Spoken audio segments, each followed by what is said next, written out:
plus beaux moments sur ce Vendée Globe.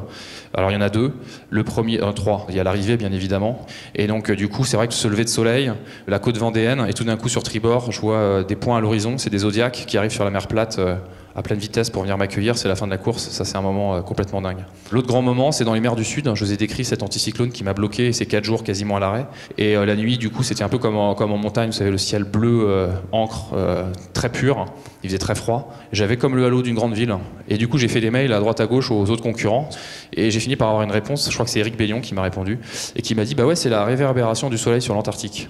Et donc ouais, ce sentiment d'être au contact de cette nature sauvage et d'assister à ce spectacle. J'étais un aventurier loin de la civilisation et c'était absolument incroyable.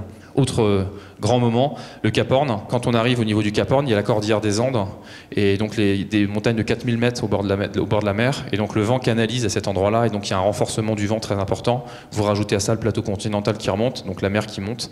Et ça donne un cocktail absolument incroyable, un vent très froid, 55 nœuds et une mer hyper formée. C'était chaud quoi. Là c'était vraiment tendu parce que j'étais sur le fil, parce que je pouvais plus réduire la toile. Et je me suis dit j'ai 55 nœuds, est-ce que ça va continuer à monter? Et donc j'arrive au Cap Horn et là tout d'un coup le vent s'arrête, la mer se calme. Le soleil commence à descendre, je me retourne et je vois sur ma gauche les montagnes de Patagonie. Et j'ai jamais été aussi ému de ma vie de voir la Terre. Et au bout d'un moment, j'ai aperçu le Cap Horn, la lumière rose. Et ouais, ça a été un moment d'une intensité émotionnelle incroyable.